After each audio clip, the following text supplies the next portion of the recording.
He stared at his phone. 3 words. Sent. And the moment he saw the name at the top of that conversation, his stomach dropped straight through the floor. I love you. Sleep tight, princess. Dream of castles and dragons. It wasn't his daughter's contact. It was hers. The one person in the world he could not afford to lose. Marcus Webb, 12 years in the United States Navy. A man who had survived storms at sea and never once flinched, stood frozen in his own kitchen, completely undone by a text message. Drop your city in the comments below. I want to see how far this story travels. And if you haven't subscribed yet, hit that button right now. You don't want to miss what happens next. Marcus Webb had a rule.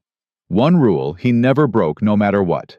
No matter how late the debrief ran, no matter how much paperwork stacked up on his desk, no matter how many times Master Chief Donaldson needed him for just 5 more minutes, that always stretched into 45. Every night at exactly 8:30, he texted Lily goodnight. It wasn't optional. It wasn't a habit. It was a promise the kind a father makes when he knows he's already broken too many other ones. The kind you make when you've missed 3 Christmases, 2 birthday parties, and the night your 6-year-old got her tonsils out because the ship was already past the point of no return somewhere in the Pacific. Lily Webb was 7 years old, and she was the best thing Marcus had ever done with his life. She had his jaw and her mother's eyes, and an imagination so wild and so full that sometimes Marcus would sit at the edge of her bed after she fell asleep, just watching her breathe, trying to memorize every detail of a face that kept changing too fast, no matter how hard he held on. The divorce had been final for 2 years. Rebecca had moved to Phoenix. She'd remarried 6 months later, a dentist named Craig, who coached youth soccer and took Lily to Disney World and made her pancakes on Saturday mornings in shapes of cartoon characters. Marcus didn't hate Craig. He tried hard not to, but every time Lily came home from a weekend at her mom's and said, "Craig showed me how to," Marcus would go quiet in a way he knew wasn't fair and couldn't seem to stop. He had Lily on weekdays and every other weekend. The arrangement was supposed to make sense on paper. The reality was that on most weekdays, Marcus was on base until 6, sometimes 7, sometimes not at all, and Lily was at the neighbor's house.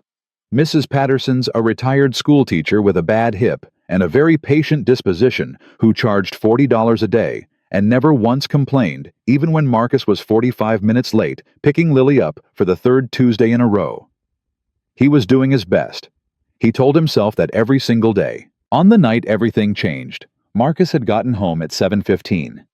He'd made spaghetti from a box Lily's favorite, which said a lot about how limited her options had been, and they'd eaten together at the kitchen table, while Lily told him about her day in the breathless, unpunctuated way she had of talking, where one sentence became 12 without warning, and Marcus had to concentrate hard, just to keep up. And then Tyler said that dragons aren't real, but I told him that's not true, because nobody really knows. And Mrs. Harmon said you can't prove. Something doesn't exist if you've never looked everywhere. And I've never looked everywhere. Have you looked everywhere, Daddy? Not everywhere, Marcus said. I've been at sea a lot. Could have missed some dragons. Lily pointed her fork at him like he'd just said something extremely important. Exactly. He did the dishes while she brushed her teeth. He helped her pick out tomorrow's clothes, even though she changed her mind 3 times. He read 2 chapters of a book about a girl who discovers she can talk to horses. Lily's current obsession, and by the 2nd chapter, her eyes were getting heavy, and her responses to his reading were just soft little mm-hms that meant she was 3/4 of the way to sleep. He kissed her forehead. He turned off the lamp. He stood in the doorway for a second longer than he needed to, just looking at her, this small, impossible person, who needed him more than anything in the world had ever needed him, including the United States government. Then he pulled out his phone. He meant to open Lily's contact. He did this every night. She was listed under My Princess, with a little crown emoji he'd never tell anyone about. He would type out the same message he always sent, some version of the same sweet, simple thing, and he would send it so it would be the first thing she saw in the morning, even though she was asleep 15 feet away and could have just walked down the hall. It was the ritual. It was the point. The problem was that Marcus had been staring at his phone for the last 40 minutes before putting Lily to bed, trading a dozen messages back and forth with Dana Holloway about a situation at work, a junior sailor under Marcus's watch who was in real trouble, family stuff. The kind of mess that needed a clear head and careful advice, and Dana's name was still glowing at the top of his recent contacts list. He didn't look. That was the truth of it. He was tired. His eyes were burning from staring at reports all day. He tapped the first name at the top of the list, pulled up the keyboard, and typed from muscle memory. I love you. Sleep tight, princess. Dream of castles and dragons. He hit send. He set his phone face down on the counter. He went to get a glass of water. He stood at the kitchen sink, drinking slowly, staring out at the backyard that he kept meaning to mow, and for about 30 seconds Marcus Webb was just a quiet man in a quiet house at the end of a long day, and everything was fine. Then his phone buzzed. He almost didn't pick it up. Could have been Base. Could have been Mrs. Patterson reminding him about something. Could have been the automated reminder from the dentist that Lily had an appointment in 2 weeks. He picked it up, and the world tilted sideways. The name at the top of his screen wasn't My Princess. It was Dana. And beneath it his own message sitting there in the blue bubble like an unexploded bomb. I love you. Sleep tight, princess. Dream of castles and dragons. Marcus read it 3 times. His brain kept trying to find an interpretation where this was okay, where maybe there was a context in which a 38-year-old Navy petty officer could send, I love you, sleep tight, princess, to his best friend, and have it mean something completely ordinary. His brain searched hard. It found nothing. No, he said out loud to his empty kitchen. No, no, no. He picked the phone up, tried to unsend it, couldn't, stared at it for a full 8 seconds, which felt like 8 minutes, thought about throwing the phone into the backyard. Decided that would not actually help. Then Dana replied. The 3 dots appeared, disappeared, appeared again. Wrong number, I assume. 4 words, flat, precise, the verbal equivalent of a closed door. Marcus stared at those 4 words and felt something seize up in his chest. Dana Holloway was not the kind of person who used flat, precise sentences. She was the person who texted him voice memos because she typed too fast and made too many typos and found the whole process inefficient. She was the person who sent him 11-part texts about a movie she'd watched and ended every 4th one with, "Wait, I forgot to say," before continuing. She was warm. She was loud. She was the person who called him out on his nonsense and also brought him soup when he had the flu and had never once in 6 years of friendship let a single thing go awkward between them. Wrong number, I assume. That wasn't Dana's voice. That was Dana putting on armor. Marcus typed fast. That was meant for Lily. I'm so sorry. I'm an idiot. He watched the dots. Ha. Okay. Tell her I said sweet dreams. And then nothing. No follow-up, no voice memo, no, wait, I forgot to say. Just silence. Marcus did not sleep well that night. He lay on his back in the dark and ran the whole thing through his head on a loop. It wasn't that complicated. It was an accident. A stupid, embarrassing, completely explainable accident. People sent texts to the wrong person all the time. It meant nothing. Dana knew it meant nothing. She'd said it herself, wrong number, I assume, and moved on. Except Dana didn't say, I assume, unless she wasn't sure. He hadn't noticed that the first time. He noticed it now, at 1 in the morning, when there was nothing else to do but notice things. She didn't say, oh, wrong number, no worries. She said, wrong number, I assume. Like she was leaving room. Like she'd asked a question sideways and was waiting to see if he'd answer it. Marcus rolled over, stared at the wall, decided he was overthinking it because he was sleep-deprived and anxious and he needed to stop. He was definitely overthinking it. The next morning, Lily ate cereal and talked at length about whether dragons would prefer mountains or beaches as their primary habitat, and Marcus poured coffee into a mug and nodded at everything she said and checked his phone 4 times before they left the house. Nothing from Dana. He dropped Lily at school. He drove to base. He got through the morning muster training schedule review, a meeting that ran long, and he did not text Dana because he'd already apologized, and making it into a bigger deal than it was would only make it a bigger deal than it was. At 2:17 in the afternoon, Dana texted him, "Hey, you okay?" Marcus stared at his phone for longer than was reasonable. "Yeah, just embarrassed," he wrote back. "Forget it ever happened."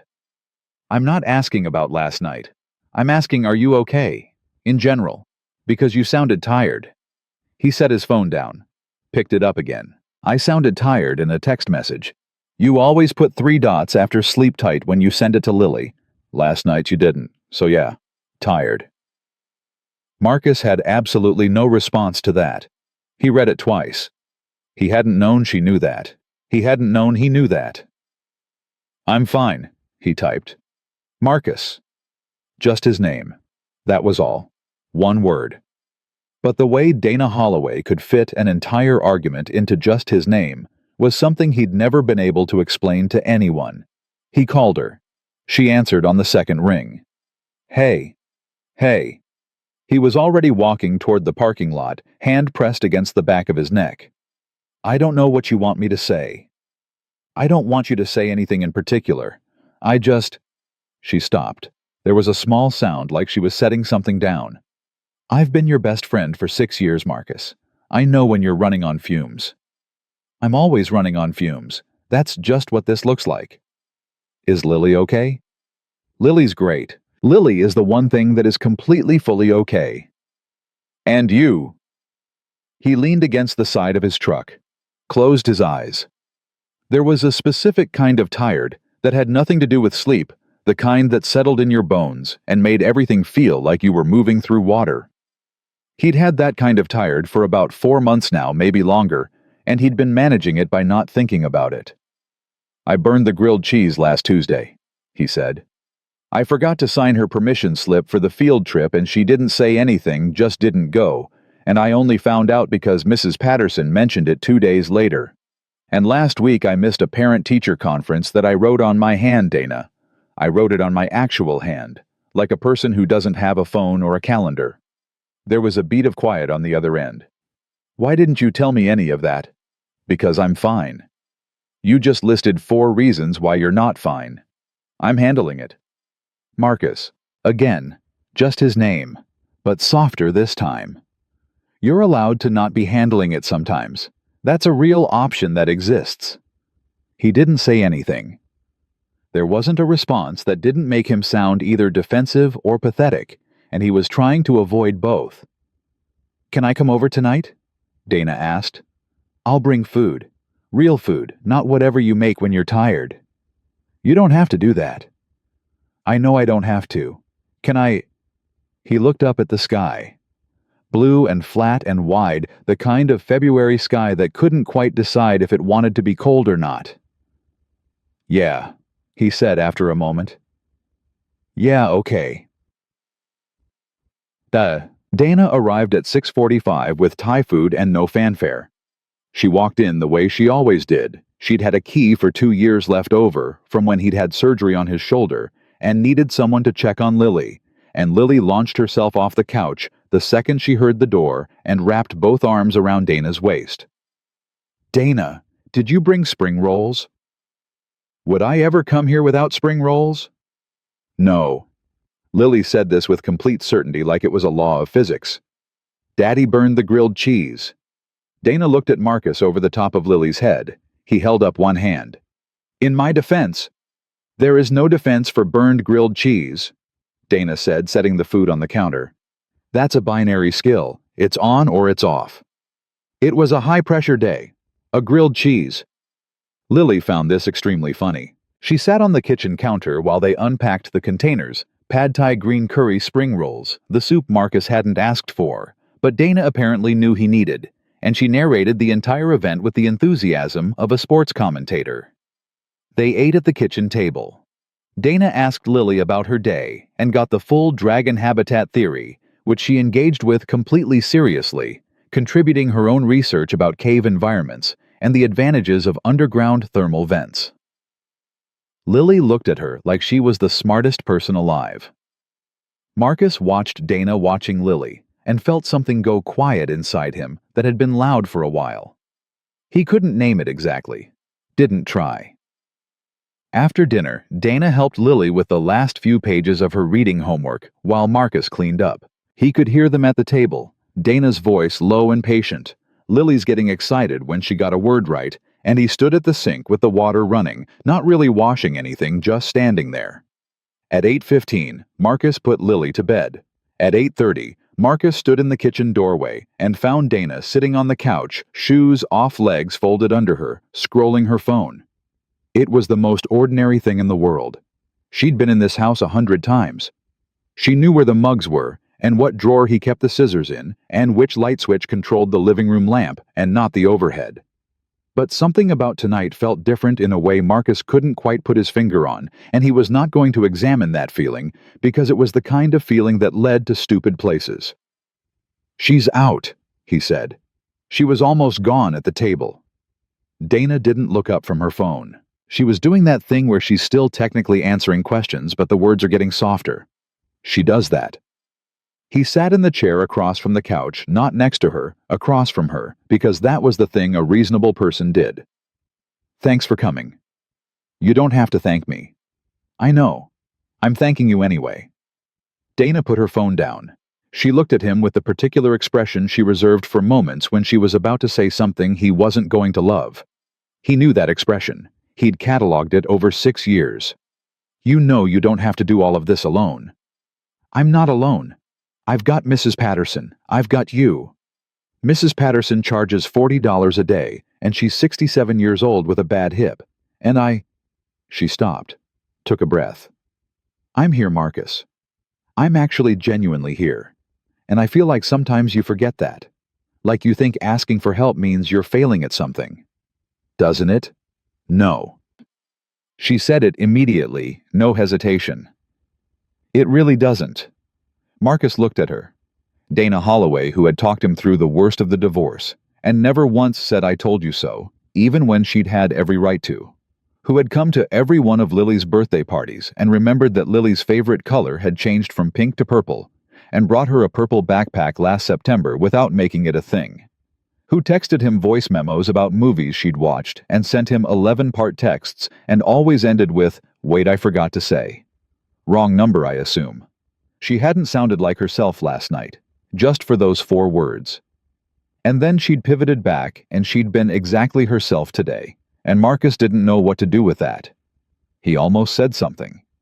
He could feel the words somewhere at the back of his throat, not fully formed, not even close but present. Something about last night. Something about the way she'd said, "I assume," like she wasn't sure. Something about the fact that he'd been looking at her across this room for 6 years, and somewhere along the way, without permission, things had shifted. He almost said it. "You should eat more," Dana said, pulling her legs off the couch and reaching forward to push the leftover container of green curry in his direction. "You've got a look." "What look?"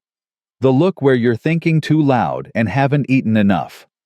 She smiled just briefly, and it was so completely her, warm and direct, and a little bit exasperated in the way she was only exasperated with people she actually cared about, that Marcus felt the almost words dissolve back into his chest, unspoken. "Eat," she said. "I'm not leaving until you eat." So he ate, and Dana stayed another hour, and they talked about the sailor Marcus was worried about, and she helped him think through a plan.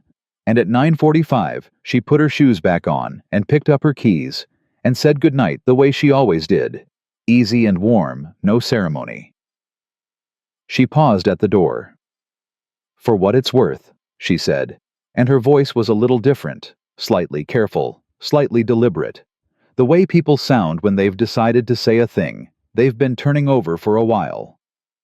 "If you ever text me again by accident at 8:30 at night, I'm not going to mind." She was out the door before he could answer. Marcus stood in the entryway of his house for a long moment, her words still hanging in the air. "I'm not going to mind." He thought about wrong number, I assume. He thought about 3 dots after sleep tight and the fact that she'd noticed. He thought about the way she'd looked at Lily tonight, and the way Lily had looked back at her, and the way nothing about this evening had felt ordinary at all, even though all of it looked ordinary from the outside.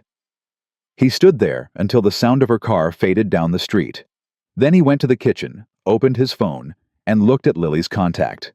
"My princess," and typed out the message. Slowly this time. "Careful. I love you. Sleep tight, princess. Dream of castles and dragons." 3 dots after sleep tight exactly where they always were. He sent it. Then he stood in the kitchen for another long moment, his phone still in his hand, thinking about a door and what it meant when someone left it open just a little on their way out. Marcus didn't sleep again that night either. He made it to bed by 10:30, which was early for him, and he lay there in the dark with his hands behind his head and his eyes on the ceiling, doing the thing he'd been doing more and more lately, running calculations in his head about things that couldn't be calculated. How many days since he'd felt like he was actually on top of everything versus just managing not to fall behind? How many times Lily had looked at him with that particular kind of patience that 7-year-olds shouldn't have to have? How many moments he'd missed in the last 2 years that he could not go back and reclaim? And now Dana's voice looping in his head on a quiet repeat. "If you ever text me again by accident at 8:30 at night, I'm not going to mind."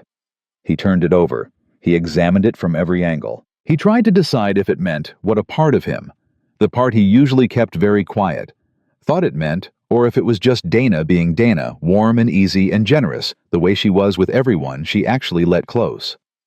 The problem was Marcus had known Dana for 6 years, and in 6 years, he had never once heard her say something she didn't mean. Dana Holloway did not deal in pleasantries. She was the only person he knew who responded to, "How are you?" with an actual considered answer instead of "fine." She paid attention to 3-dot pauses in text messages. She kept track of things, the kind of things that required you to care enough to notice in the first place. He thought about wrong number, I assume. That little word. Assume. And then he made himself stop thinking about it, because that road went somewhere he wasn't sure he was ready to walk yet, and he had a 6:30 muster and a sailor with a family crisis on his plate, and he could not afford to be operating on 2 hours of sleep because he'd spent the night analyzing Dana Holloway's sentence construction. He closed his eyes. He did not sleep well. 3 days went by. Normal days, more or less. Marcus picked Lily up from school. He made dinner, actual dinner, not the box stuff, because he'd made a quiet private promise to himself after the grilled cheese situation. He read horse books at bedtime. He did his job, which was demanding in the way that Navy jobs always were, which meant that by the time 6 o'clock rolled around, the tank was usually running low. He and Dana texted the way they always did about nothing, and about everything, voice memos about shows they were both watching. Her sending him an article about something she thought he should read, and then immediately following up with, "Okay, you don't have to read all of it, just the 3rd paragraph." Him sending her a photo of something Lily had drawn that she needed to see immediately. Normal. Easy. Like nothing had shifted. Except something had shifted. Marcus could feel it the way you can feel a change in weather before it arrives. Not in anything you can point to, just in the air. On the 4th day, Dana called him at noon. "I need a favor," she said, which was unusual. Dana gave favors. She rarely asked for them. "What kind of favor?" "I need someone to tell me I'm not making a mistake." Marcus sat up a little straighter. He was at his desk eating a sandwich he'd already forgotten about. "What mistake?" She exhaled. "There's a position opening up at the hospital. Administration, not nursing, before you ask, 'Yes, I know,' and 'Yes, I've thought about it.' It's a step back from the floor, which I never thought I'd want, but the hours are different, and the—" She stopped herself. "The reasons don't matter. I just need someone to tell me it's not crazy to want a different version of my life than the one I've been running."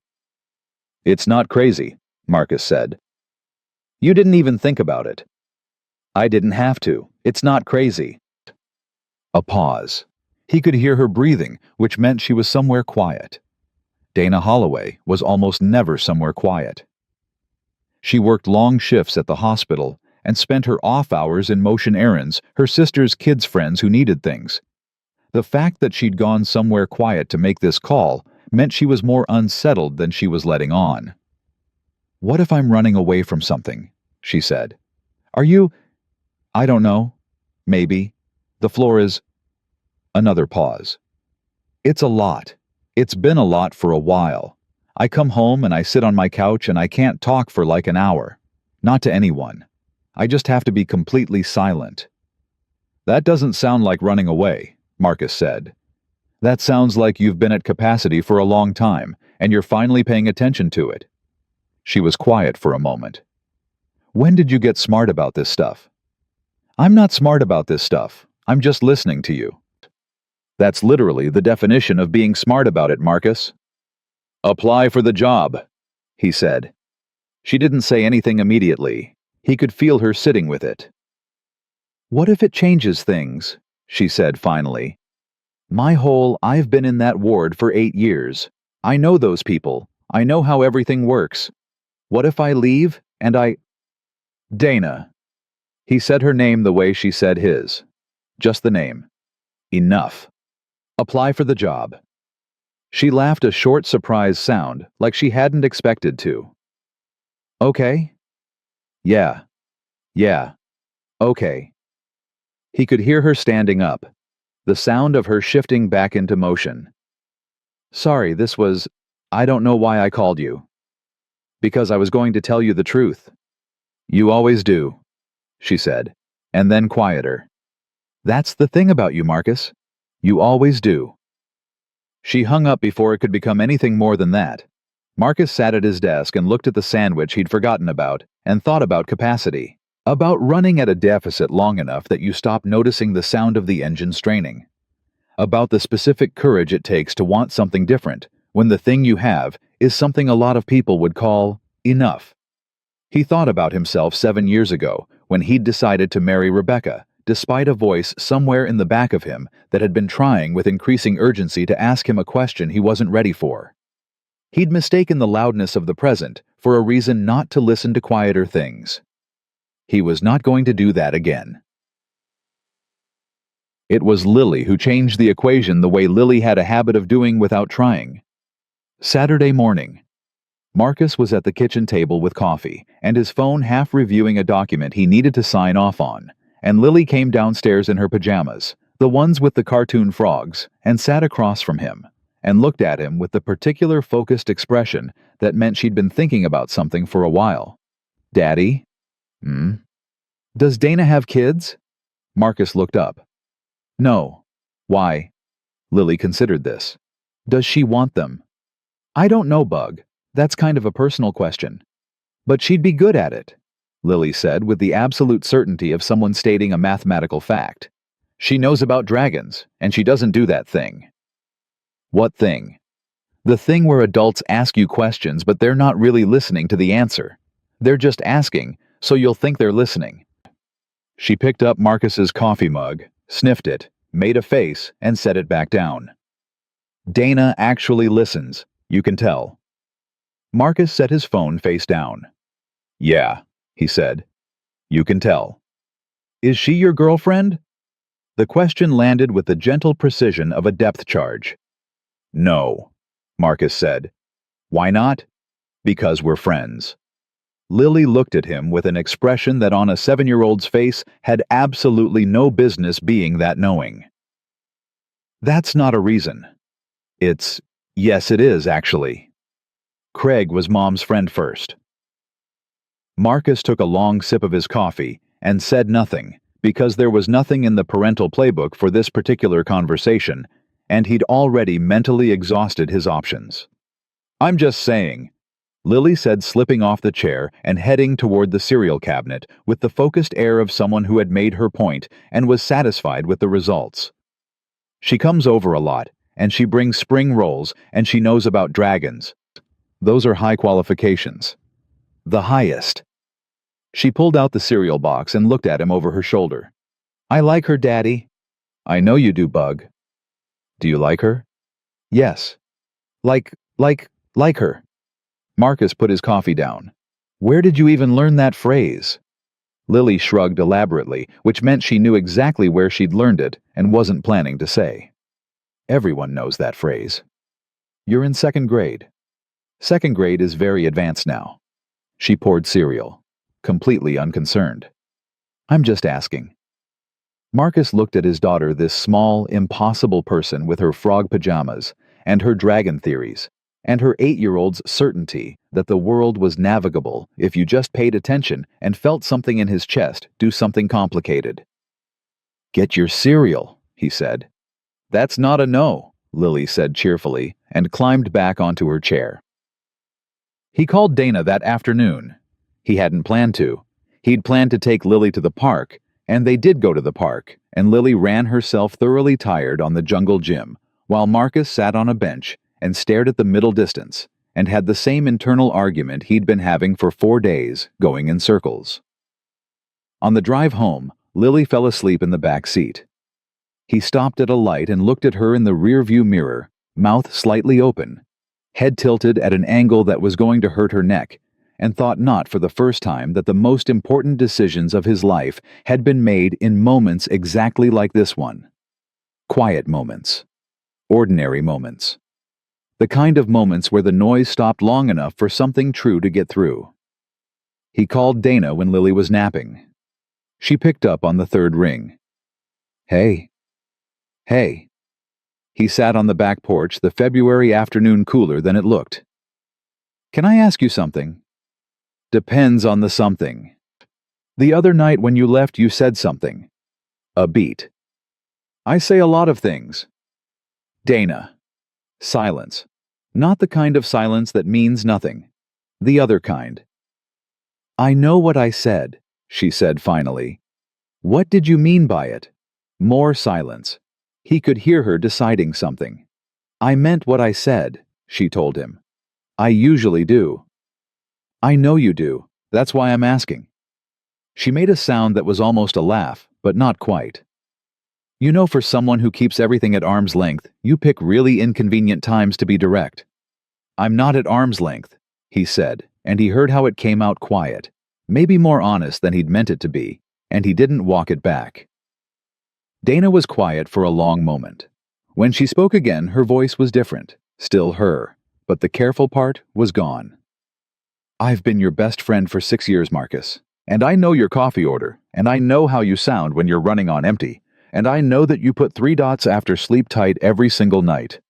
And She stopped, started again. I'm not going to pretend that's nothing. I'm done pretending it's nothing. Something loosened in Marcus's chest that he hadn't realized he'd been holding tight. It's not nothing, he said. No, she agreed. It's really not. He leaned back in the porch chair and stared up at the sky. I've got a kid, he said. I've got a schedule that doesn't make sense, and a job that takes everything, and most days I can barely keep my head above water, and I know that's... Marcus. Her voice was firm now. I know all of that. I've known all of that. I've been standing next to all of that for 6 years, and I'm still here. Don't make it into a reason. I'm not. I'm trying to be honest with you. Then be honest. Don't manage me. He almost smiled at that. Only Dana could call him on managing someone when he was in the middle of being more open than he'd been in years. I don't know what I'm doing, he said. I want to be clear about that. I don't have a plan. I just know that the other night felt different, and I've been thinking about it, and I didn't want to be the person who thinks about something like this for too long and doesn't say anything. That's very evolved of you. I've been working on it. She laughed, and this time it was the full version of her laugh, warm and genuine, and a little reluctant, like she hadn't meant to let it out. Okay, she said. Okay. Okay, we can... She seemed to be searching for the word. Figure it out, whatever it is. We can be honest about it, and not make it weird and just figure it out. What if it gets complicated? It's already complicated. It's been complicated. I'd rather complicated and honest than simple and... She stopped. You know what I mean. Yeah, Marcus said. I know what you mean. The following Tuesday, Dana came over without spring rolls. She came over because Marcus had texted her at 5:15, saying that Lily had a fever and Mrs. Patterson had a bad night, and he had a mandatory evening review on base he could not get out of, and he was working through options, not asking for help, just thinking out loud. He'd barely finished the text when Dana replied, "I'll be there at 6. Go to your review." He'd stood in the kitchen holding his phone, wanting to argue with her, and not quite being able to find the reason. She was there at 5:58. Lily, pale and slightly miserable on the couch, with a blanket pulled up to her chin, looked at Dana coming through the door and said in the raspy voice of a child who was genuinely sick, but not so sick she couldn't make her feelings clear, "You came." "Did you think I wasn't going to?" Dana set her bag down and pressed her hand to Lily's forehead with the practiced ease of someone who did this professionally. 101. "Have you taken anything?" "Daddy gave me medicine." "What kind?" "The orange kind." "Okay." Dana pulled the blanket up a little higher. "Are you hungry?"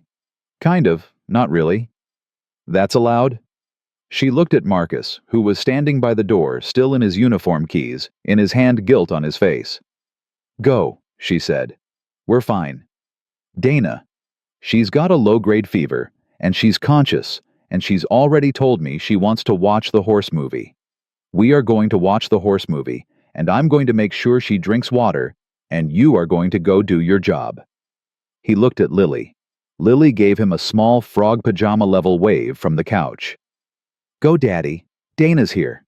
He went. He spent the next 2 hours in a review meeting that required his full attention and only got about 60% of it, the other 40 being quietly occupied by the knowledge that in his living room, Lily was watching a movie about a girl who talked to horses, and Donna was sitting next to her, and everything was okay. At 8:40, he pulled into the driveway. Dana met him at the door with her finger to her lips. "She's out," she whispered. "Fever broke about an hour ago. She ate half a piece of toast, and about 12 minutes into the movie she went out like a light." "Thank you," Marcus said. He said it quietly because Lily was asleep, but also because thank you was doing a lot of work in that moment, and he wanted to make sure it landed. Dana looked at him. "You've got to stop thanking me. I've got to stop needing to." "That's not—" She shook her head. "That's not what I mean. I mean—" She paused, and when she started again, her voice was careful in the way it had been on the phone. Deliberate. "I don't come over here because you need help, Marcus. I come over here because—" She stopped. "I come over because I want to. There's a difference. And I need you to understand that difference." He understood it. He stood in the entryway of his house, still in his uniform, and he understood it completely. And he also understood that understanding it and knowing what to do with it were two different problems. "Lily said something to me." Dana said a little quieter. "Yeah." She woke up for a minute, right when the fever broke, and she was kind of in that half-awake place, where she wasn't totally sure where she was. And she looked at me, and she said— Dana smiled just slightly, like the memory was doing something to her expression she wasn't controlling. "Are you staying?" Marcus went very still. And I said, "For tonight, yeah." And she said— Dana looked down for a second, then back up. "Good. I like it when you're here." The house was quiet, the kind of quiet you only get when a child is sleeping somewhere in it. "Then she went back to sleep," Dana said. And I sat there for a while. "Dana." "I'm not trying to make it into something," she said quickly. I'm telling you what happened. Because you asked me to be honest, and I'm being honest." "I'm not trying to talk you out of it," Marcus said. He exhaled. Took a step closer, not much, just enough. "I'm trying to figure out how to say that I think I've been in the middle of something with you for a long time, and I didn't let myself see it, and now I'm seeing it, and I don't want to move slow just because slow feels safe." Dana looked at him for a long moment. The careful expression shifted. Something warmer came through. "You're not moving slow," she said. "You're just moving at the speed of someone who's afraid of breaking something good." "Aren't you?" "Terrified," she said simply. "Doesn't mean I'm not moving anyway." The space between them held something he didn't have a word for yet. He was working on finding one. "Are you staying tonight?" he asked. Not the way Lily had meant it, different, practical, easy. "It's late. You've been here all evening." She tilted her head, considered. "I'll stay until you've checked on her and eaten something. You haven't eaten. I had a sandwich at 2. That's not eating, that's a placeholder. She turned and went back toward the kitchen, already knowing where everything was already moving through his space with the ease of someone who belonged in it. Eat, then I'll go. He followed her. He didn't check the time when she finally left. He knew it was late, but the evening had that particular quality where time stopped mattering, where what was happening in the room was more real than the clock on the wall. He stood at the door after she left, same as he had before, listening to the sound of her car. Then he went to check on Lily. She was sleeping the deep, boneless sleep of a child whose fever had finally broken. Her cheeks were still slightly pink, but her breathing was even. He stood at the edge of her bed and watched her for a moment, and the thing he'd been feeling all week, the unnamed thing, sat quiet in his chest, like something that had finally stopped needing to be managed. He pulled out his phone. My princess. I love you. Sleep tight, princess. Dream of castles and dragons. 3 dots after sleep tight, right where they always were. Then he locked the screen and stood there in the dark of Lily's room, his daughter asleep. The house quiet. Dana's car already gone down the street, and her voice still somewhere in the air of the place. He was figuring it out. Slowly. Honestly. At the speed of someone who was afraid of breaking something good, which was the right speed for the right reasons. He was figuring it out. The week after Lily's fever, something changed in the rhythm between Marcus and Dana. It wasn't loud. Nothing between them ever got loud. That was the thing about 6 years of real friendship, it didn't need volume to communicate. But the rhythm changed the way a song changes when someone adds an instrument you didn't know was missing. The same melody, the same structure, but fuller. More present. Like you'd been listening through a wall this whole time and someone had finally opened the door. Dana started texting him in the mornings. Not about anything important, not about plans or logistics, just small things. A news headline she found absurd. A photo of something she'd seen on her drive to the hospital. Once at 7:12 a.m. on a Wednesday, just a voice memo of 40 seconds where she described with complete deadpan sincerity her opinion on the way the hospital elevator played a different elevator music genre on each floor and what that said about institutional decision-making. Marcus had listened to it in the parking lot of Lily's school and laughed harder than he had in weeks and texted back, Floor 4 is jazz because Floor 4 gave up. She replied, Floor 4 is self-aware. Floor 4 has accepted its fate. It was nothing.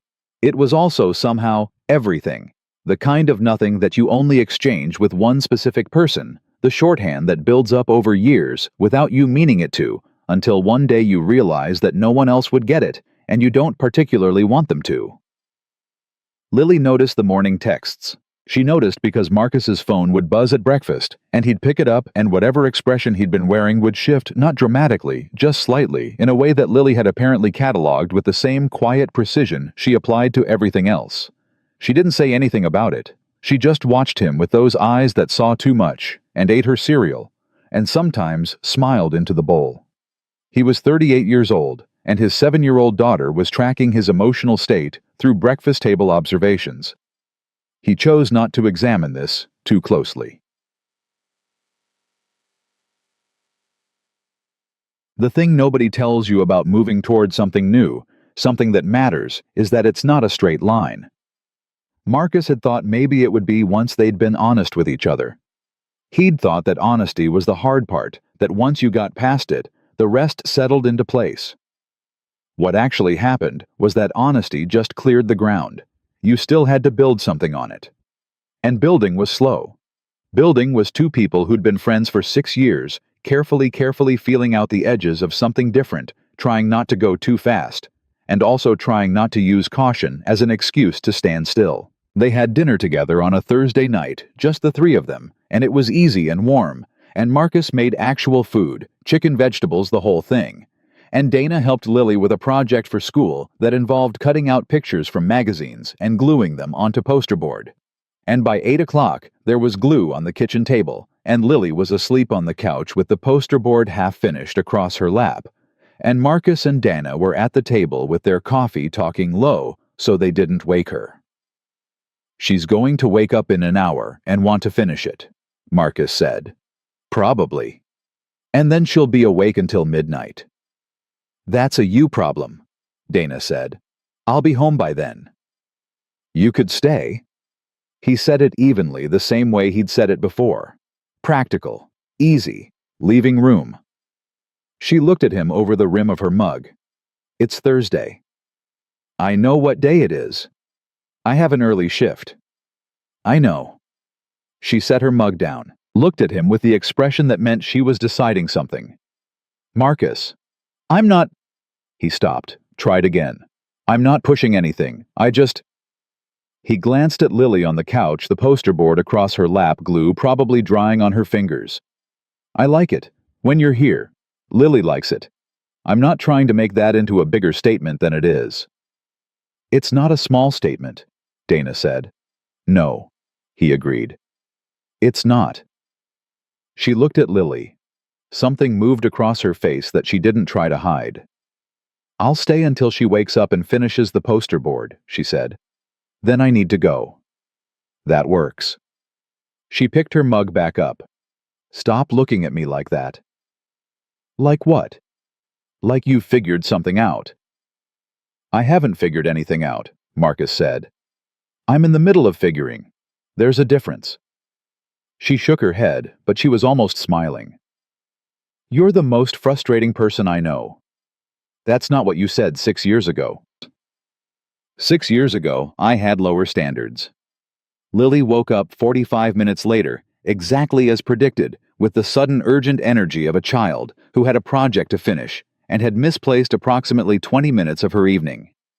Dana helped her finish the poster board while Marcus cleaned up the kitchen, and at 9:50, Dana put on her coat and said goodnight to Lily, who wrapped both arms around her and said muffled into Dana's shoulder, "Come back soon." And then said goodnight to Marcus in the doorway, quiet and close, and with the particular quality of someone who is also saying something else entirely. He walked her to her car. He hadn't done that before. They both noticed it. Neither of them mentioned it. The poster board looks great, he said, because he needed to say something. She did most of it. She always takes the credit, and you always deflect the credit. You two are well matched. Dana looked at him in the dark of the driveway. We are, she said, just that, and got in her car. He stood in the driveway until the taillights disappeared. Then he went back inside where Lily was admiring her finished poster board with the satisfaction of an artist reviewing a completed canvas. Donna's really good at cutting straight lines, Lily announced. She is. She should come to school and help with the art projects. That's an interesting pitch. Lily turned to look at him. Daddy, are you going to ask her to be your girlfriend or not? Marcus picked up the scissors and glue stick from the table. Bedtime. That's still not a no. Lily. I'm just asking because Tyler's dad took a long time to ask his girlfriend, and she almost left, and then they were both sad, and it was a whole thing. She gathered her poster board with great care.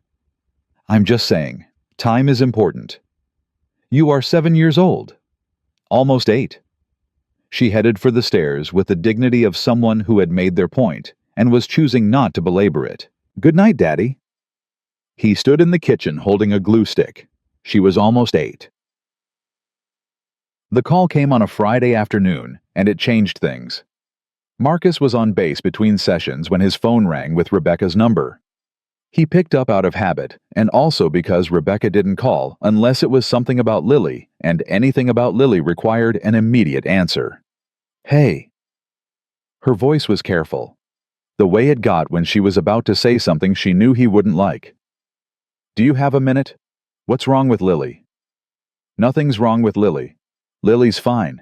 She's here with me this weekend. She's completely fine. A pause. Craig got a job offer. In Seattle. Marcus stood very still. When? He found out yesterday. It's a good offer, Marcus. It's a really good offer. And we've been talking about it, and Craig we want to explore it. The word explore did a lot of work in that sentence. Marcus recognized it for what it was. You're moving to Seattle, he said. We haven't decided anything yet. Rebecca. We haven't. I'm telling you because you deserve to know it's on the table, that's all. Nothing's decided. He walked outside, needed the air. The February afternoon hit him, and he stood on the pavement and made himself breathe through it before he said anything else, because the things trying to come out of his mouth right now were not things that would help. "She's my daughter," he said finally. His voice came out flat. He couldn't make it anything else. "I know. Whatever you're exploring, that's the part you need to keep at the front of the conversation. She's my daughter. Marcus, I know. I'm not—" He stopped. "I'm not fighting with you right now. I'm telling you that before any decisions get made, I need to be part of that conversation. Lily needs to be part of that conversation. She's 7 years old, and she has a father who is here. I know you're here. I know that." He didn't say anything else. There wasn't a next thing to say that wouldn't open a door he couldn't afford to open on a Friday afternoon with 6 hours left in his workday. "I'll call you next week," Rebecca said. "Nothing is decided." "Yeah," he said. "Okay." He hung up and stood on the pavement for a long time. Then he went back inside and finished his workday, because that was the only thing he could control, and control was the only tool he knew how to use when everything else started sliding. He didn't call Dana. He didn't text her. He picked Lily up from school. It was his weekend, and he made dinner, and they watched television, and he read the horse book and tucked her in and stood in her doorway longer than usual, watching her breathe, trying not to do the math on how many hours it took to drive to Seattle. He sent the goodnight text. 3 dots after sleep tight. Then he sat on the back porch in the cold and stared at nothing. His phone buzzed. Dana. Not a text, a call. 9:45 p.m. She didn't usually call this late on a Friday unless something had pushed her to. He picked up. "Hey." "Hey." She heard it immediately. He knew she would. 6 years of his voice, and she could tell the difference between his regular tired and his something is wrong tired without him saying a word. "What happened?" he told her. All of it. He kept his voice level because the alternative to level was something he didn't want to do, and Dana listened without interrupting, which was not her default. Dana was an interrupter by nature. I just want to say person, but she was silent through the whole thing, and that silence was the most supportive thing she could have offered. When he finished, she said, "How bad is it right now, on a scale?" 7, he said. "Maybe 8. Okay." Her voice was steady. She said nothing's decided. "Do you believe her?" "I believe she thinks that's true." He exhaled. "I think Craig already has a number in his head, and Rebecca is the kind of person who talks herself into things gradually enough that she doesn't notice she's already decided. You know her. I was married to her for 4 years. So what do you need right now?" He thought about it. Actually thought about it, because Dana asked questions like that and expected you to actually answer them. "I don't know. I needed to say it out loud to someone who wasn't going to tell me it's going to be fine." "I'm not going to tell you it's going to be fine," Dana said. "I'm going to tell you that you're a good father, and you have rights, and you have options, and none of them have been taken away yet. I'm going to tell you that Rebecca taking Lily to Seattle without a legal agreement is not a simple thing for her to do. And I'm going to tell you—" Her voice shifted slightly. Softer. "I'm going to tell you that you are not dealing with this alone. Whatever the shape of that ends up being, you're not alone in this." He closed his eyes, leaned his head back.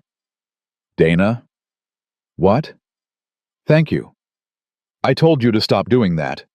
I'm going to keep doing it." She made a sound that was half exasperated, half something warmer. "Are you going to be okay tonight?" "Yeah, Lily's asleep. I'm going to sit out here for a while and then go to bed." "You're outside? It's February." "It helps." "You're such a sailor," she said, which made him almost smile, which was exactly why she said it. "Get some sleep," he told her. "You've got an early shift." "I'll sleep when I know you're inside."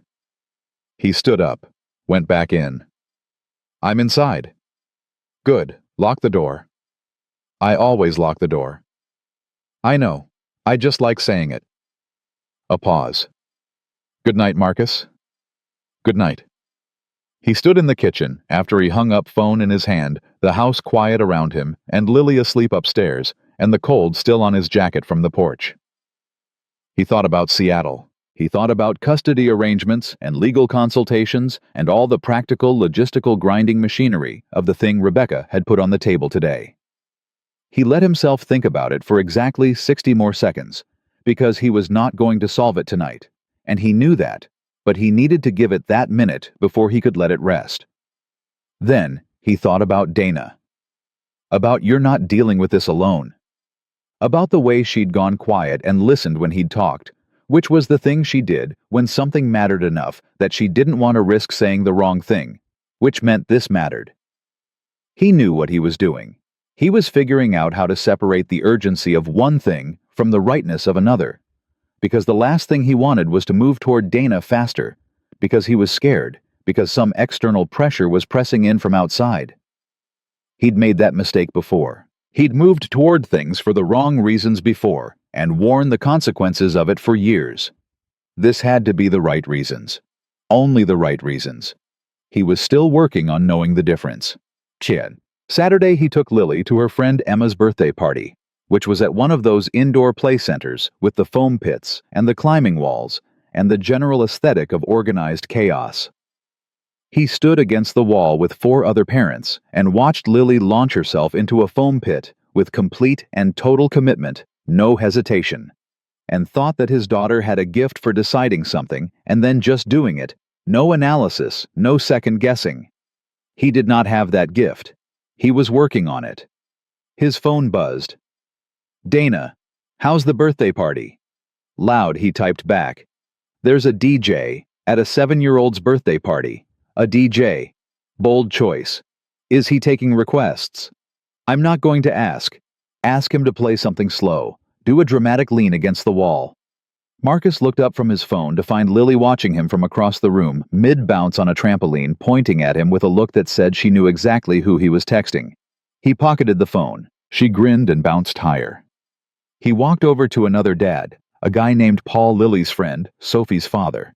The kind of easy-talking person who could make conversation at a foam pit party without it feeling like effort. "That your girl?" Paul asked, nodding toward Lily. "Yeah, Lily." "She's fearless." Sophie's still looking at the foam pit, deciding if she wants to commit. "Lily doesn't really have a hesitation setting," Marcus said. Paul laughed. "Sophie's got too much of one. I keep trying to tell her the foam pit's not going anywhere, just jump." He watched the kids for a moment. "You here with your wife?" "No." Marcus said it without any drag. He'd had 2 years to practice. "Just me." "Ah, yeah, we've got a few solo dads in the class. He shook his head. "Respect, man. I do it for 1 weekend a month when my wife's at her sister's, and by Sunday, I'm exhausted. I don't know how the full-timers do it." "You figure it out," Marcus said. "You don't really have a choice." "I guess that's true." Paul looked at him sideways. "You got family nearby. Help you out." Marcus thought about Dana, about spring rolls and straight-cut lines on poster board, and "I'll stay until she wakes up." "Yeah," he said.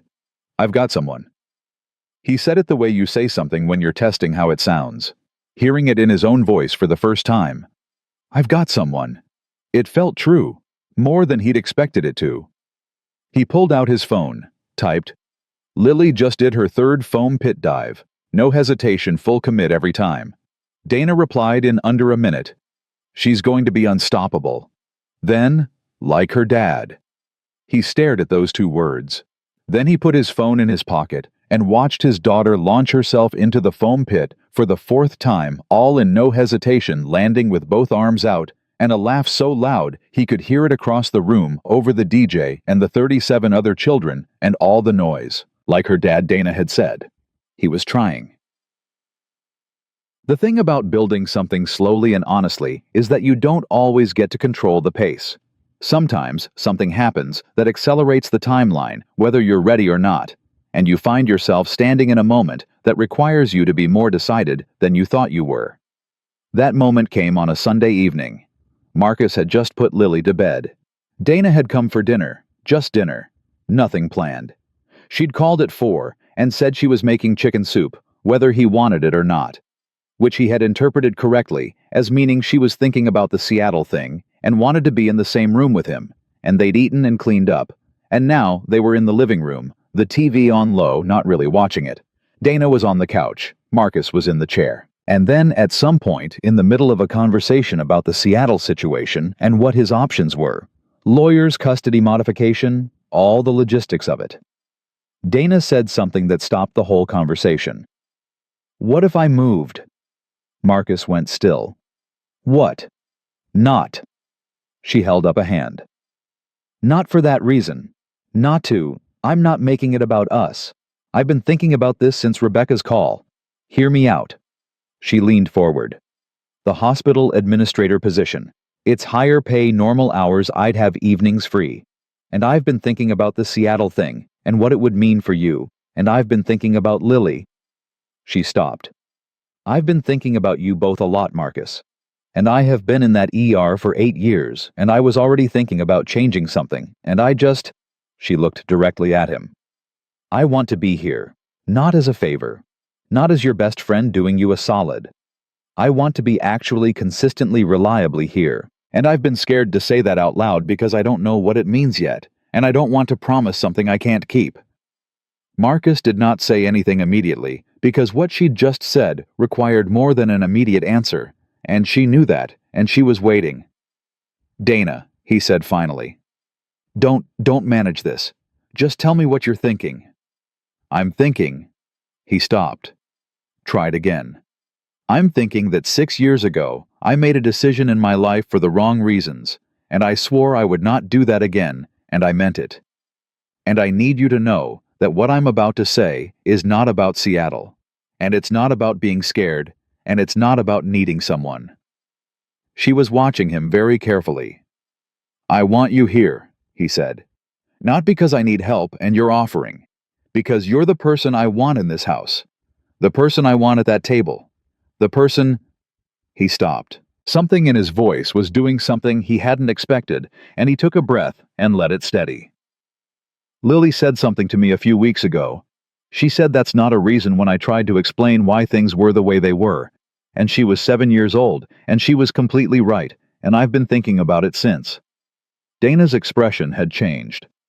The careful part was gone again, the same way it had gone on the phone that night, and what was left underneath it was the real version, not armor, just her. "Say it," she said quietly. "Just say the thing." So he did. "I love you," Marcus said. Not the text message version, not the wrong number version. "I've been in love with you for a long time, and I didn't let myself see it, and now I see it.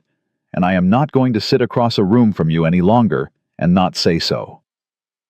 The room was very quiet.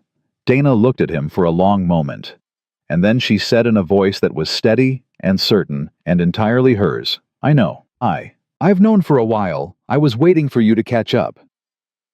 He laughed. It came out surprised and real, and a little undone, which was not a combination he was familiar with. "You could have said something." "I did say something. I said if you ever texted me again at 8:30 at night, I wouldn't mind." She tilted her head. "That was extremely obvious, by the way." "That was not obvious." "It was obvious, Marcus." "You said wrong number, I assume." "Because I was nervous." She stood up from the couch, crossed the room, stopped in front of the chair where he was sitting, and looked down at him with the expression he'd been cataloging for 6 years. The real one, the whole thing, nothing held back. "You are the most important person in my life. You and that girl upstairs. And I have been trying to figure out how to say that without blowing up something I couldn't afford to lose." He stood up. They were very close. He could have counted the seconds of the silence, but he didn't. "You're not going to lose it," he said. "I know," she said. "I figured that out about 3 weeks ago when you called me and described burning a grilled cheese, and I realized I would take any version of your disaster of a life over any polished version of anyone else's." "That's very romantic." "I thought so." He reached out and took her hand. Just that. Just her hand in his, which was both the smallest possible thing and also not small at all. "We're going to figure this out," he said. "We're already figuring it out. At the right speed. At exactly the right speed." She squeezed his hand once. Deliberate. Certain. "We're going to be okay, Marcus. He believed her. That was the thing, not just that he wanted to, but that he actually did. Dana Holloway did not say things she didn't mean, and she did not make promises she couldn't keep, and she was standing in his living room holding his hand and telling him they were going to be okay. And for the first time in a long time, he felt the weight of almost lift off his chest. It didn't disappear. There was still Seattle on the table, and a legal conversation ahead of him, and a daughter upstairs who was almost 8 and still didn't have enough certainty in her small life. There was still a long road, but he wasn't standing at the beginning of it alone anymore. The thing about finally saying the true thing out loud is that the world doesn't pause to let you stay in the moment. It just keeps moving the way it always does, indifferent to the fact that something important just happened in a living room in a quiet house on a Sunday night. Donna left at 11. Marcus stood at the door and watched her car, and felt the same thing he always felt when she left, that particular absence, specific to her, like a frequency going quiet. But tonight it was different. Tonight it wasn't weighted with things unsaid. It was just the ordinary distance of two people who weren't in the same place yet, which was a problem with a solution, which was a completely different thing from the kind of distance that has no solution at all. He locked the door, went upstairs, checked on Lily, who was sprawled across her bed at an angle that defied geometry, one arm hanging off the edge, her hair everywhere. He straightened her blanket. She didn't stir. He stood there longer than usual. He did this more and more lately, stood at the edge of Lily's bed and just watched her sleep, like storing something up. Like a man who knew better than to take a quiet moment for granted. He went to bed. He slept. Actually slept, which had not been a reliable experience for the last 3 weeks. He woke up at 6:15, feeling something he hadn't felt in a while, not rested exactly, but present. Like the background static that had been running underneath everything had turned down a notch. He made coffee. Lily came downstairs at 6:58 in the frog pajamas, which had officially become her default morning uniform, regardless of weather season or the gentle suggestions he occasionally floated about the owl pajamas or the ones with the dinosaurs. "You look different," Lily announced, sitting down and studying him with the focused attention of a scientist who has noticed an anomaly. "Good morning to you too." "Did something happen?" "Nothing happened. Eat your cereal." Lily poured her cereal, did not stop looking at him. "You slept." "I always sleep." "Not like that. You usually have the face." "What face?" She made a vague gesture toward her own face, encompassing the general concept. "The tired but not going to say so face. You don't have it this morning." Marcus drank his coffee. "You're very observant for someone who's not yet 8. "I'll be 8 in 6 weeks, Lily said firmly. "And you're not going to tell me what happened?" "Nothing happened." She looked at him for one more long moment. Then she turned her attention to her cereal with the air of someone who had filed information away for later use. "Did Dana stay over?" He set his mug down. "No." "Oh." A pause. "But she was here late." "How do you know that?" "I woke up for a minute and heard talking." She said it without any guilt whatsoever. It sounded like a good talking. "A good talking." "Yeah. Not a worried talking. A good one." She ate a spoonful. "I went back to sleep." Marcus looked at his daughter, his almost 8-year-old daughter who tracked conversation tone from upstairs while half asleep. "I'm going to start playing white noise in the hallway," he said. "That won't help," Lily said serenely. "I'll just hear the white noise."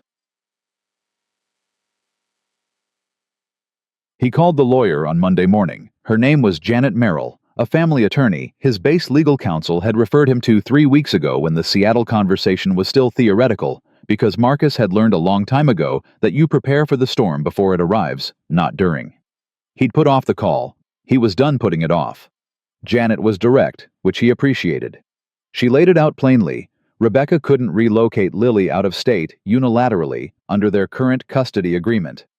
Any modification would require either his consent or a court order, and courts in these situations weighed a lot of factors: both parents' involvement, the child's established relationships, stability, schooling. His consistent presence in Lily's life was an asset. His Navy schedule was a complication, but not an insurmountable one. The key, Janet said, is documentation. Your involvement. Consistency. If this goes to modification proceedings, you want a clear record of who's been showing up. I've been showing up, Marcus said. Then we document it. Start a log if you haven't already. School pickups, medical appointments, extracurriculars, everything. Notes on conversations with your daughter, your routine with her. Date and time. A pause. And if there's anyone else consistently involved in her care, a partner, a family member, that's relevant context too. He thought about Dana, about spring rolls and straight-cut poster board lines, and I'll stay until she wakes up. Yeah, he said. There's someone. He said it the same way he'd said it at the birthday party, testing the sound again. It still felt true. Good, Janet said. Stability looks like something in a courtroom. We want yours to look like something. He hung up and sat at his desk for a minute, thinking about the word stability and what it actually meant, not as a legal concept, but as the thing itself. He thought he'd understood it before. He'd had a marriage that looked stable from the outside right up until it didn't. He'd had a life that ran on schedule, and duty, and performance, and he'd called that stability, and maybe part of it was, but part of it had been just motion. Staying in motion so you don't have to look too closely at whether you're going somewhere. What he had now felt different. It didn't look as clean from the outside, the schedule was still brutal, the margins were still thin, there were still burned grilled cheeses in the history of this household. But the foundation felt different. More like actual ground, and less like a picture of ground. He texted Dana, called the lawyer. Starting documentation. She replied in 4 minutes. Good. What do you need from me? Not a question. A statement. He read it twice. Just be you, he typed back. Her reply came in under a minute. Already doing that. It's my strongest skill. He smiled at his phone. Put it away. Got back to work. Rebecca called on Wednesday. He was in the parking lot of Lily's school 5 minutes early for pickup, which he'd been making a point of lately, not just on time, 5 minutes early, because the record mattered now, and also because Lily's face when she came out and saw him already waiting was worth the 10 minutes of rearranging his afternoon schedule. He answered. Marcus. Rebecca's voice had that careful quality again, but something else in it tonight. Something that sounded almost like discomfort. Craig and I talked, more seriously this time. He waited. He accepted the position. Marcus closed his eyes, opened them. Okay. I want you to know that I'm not making any decisions about Lily unilaterally. I know what the agreement says. I know what the law says. She paused. But we need to have a real conversation about this. A serious one. I hired a lawyer. A long beat of silence. I figured you might. I'm not trying to make this a fight, Rebecca. I'm trying to protect my relationship with my daughter. Those are different things. I know. And she sounded like she did, which was the hardest part about Rebecca. She was not a bad person, and she was not a bad mother, and she had never once tried to be cruel to him. She just also made decisions in the direction of her own life, and sometimes those decisions had aftershocks. Can we talk, the three of us, you, me, Craig, before lawyers just talking? You and Craig have already made a decision.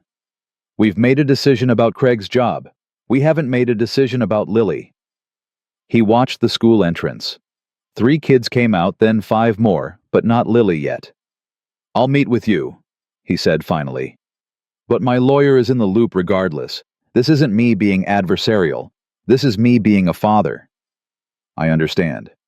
We'll talk about what a schedule looks like that keeps Lily connected to both of us. We'll talk about what's reasonable. But I need you to understand, Rebecca, I'm not signing anything that moves her 3,000 miles away and calls it a plan. I hear you. Good. The school doors opened wider, and he saw Lily's backpack. Before he saw her, the purple one Dana had brought in September, bouncing as she came through the doors looking for him. She spotted the truck, and her whole face changed the way it always did, sudden and bright. He raised a hand. She started toward him at the specific trot that was almost but not quite running. I have to go. I'll have my lawyer reach out." He hung up just as Lily pulled the truck door open and climbed in with the energy of someone who had been waiting all day to be in this exact location. "You're early," she said with enormous approval. 5 minutes. Tyler's dad is always late, like always. She dropped her backpack on the floor and buckled her seatbelt. "What's for dinner?" "I was thinking tacos." "Real tacos or the kit?" "Real ones." She considered this. "Can Dana come?" He pulled out of the parking lot. "I'll ask her." "She likes tacos." "I know she does." "She likes the lime one, the drink." "Agua fresca." "Yes, that." Lily nodded like this was settled. "Ask her," he asked. Dana was at the tail end of a shift and said she'd be there by 6:30, which meant the tacos were ready and cooling slightly on the counter when she walked in. Still in her scrubs, which meant it had been a day that didn't leave time for going home first. Lily announced this was fine, and that Dana could wear scrubs to dinner, and that she herself sometimes wore her frog pajamas to dinner, and it was a household that did not judge. "A very advanced household," Dana said, washing her hands. "Second grade is very advanced," Lily confirmed. Dana caught Marcus's eye over Lily's head. He was already cutting limes. She tilted her head, a small gesture, a question. "You okay?" He gave a small nod. Back. "Yeah." She held his gaze for a second more, just making sure, then turned to help Lily arrange the toppings in what Lily had decided was the correct order. They ate. Lily talked about a disagreement on the playground that had involved a disputed ruling on the rules of a game whose rules Marcus could not follow no matter how many times it was explained. Dana followed it completely and offered a diplomatic analysis of the situation that satisfied Lily's sense of justice without throwing anyone under the bus, which Marcus privately thought was more skilled than most of what he did at work. After dinner, after dishes, after Lily had been extracted from the kitchen and deposited in front of her allotted evening television, Marcus told Dana about Rebecca's call. He told her standing in the kitchen, leaning against the counter, and she stood across from him and listened with her arms folded, not defensively, just focused the way she stood when she was taking something in seriously. When he finished, she said, "How are you sitting with it?" "Better than last week. Having Janet in the corner helps." He paused. "Rebecca's not a villain in this. I keep reminding myself of that. She's a person who's following her life, and some of the consequences land on mine." That's a very generous read. It's the accurate one. He looked at the counter. I'm angrier than that read sounds, but the accurate one is still the accurate one.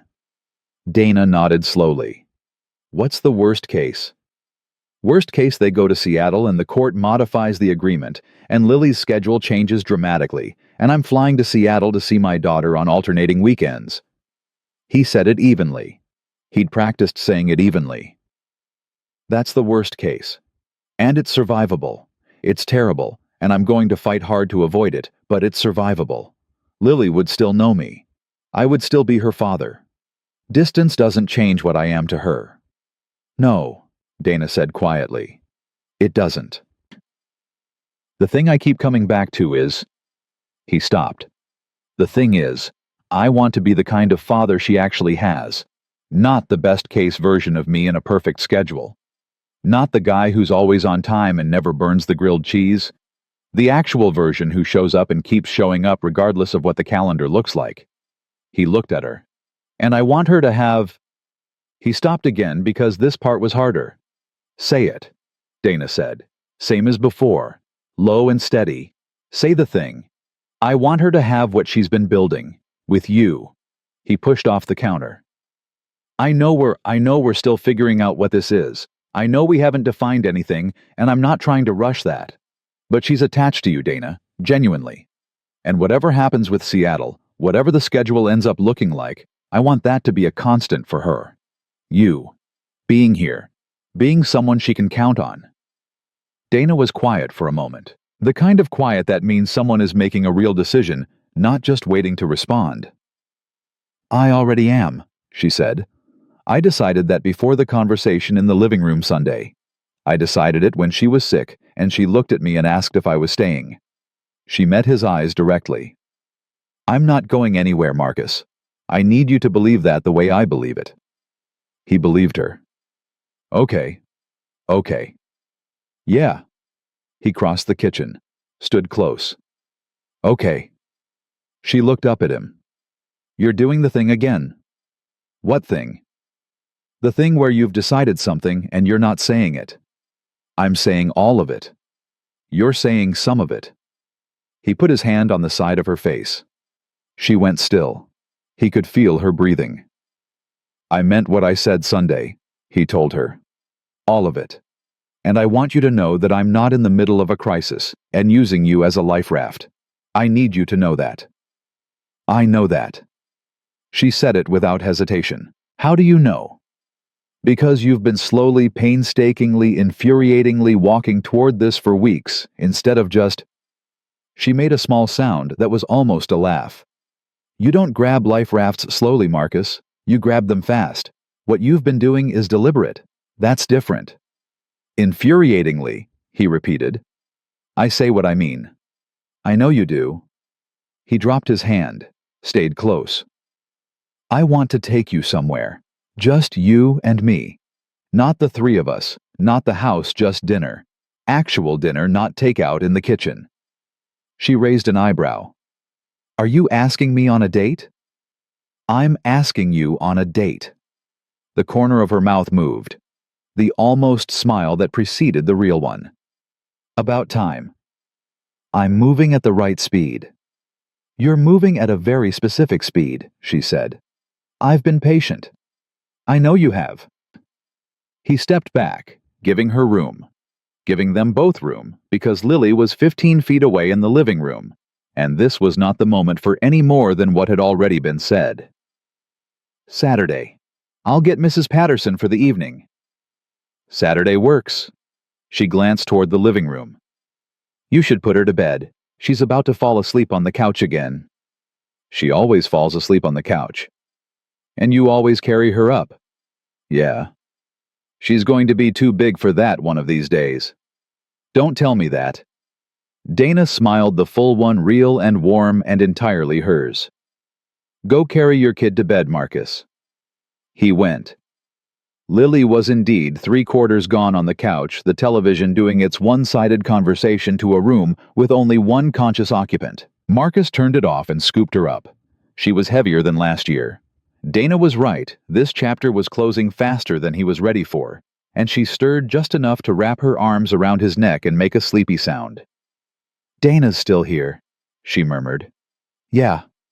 Good. Her head dropped back to his shoulder. Keep her.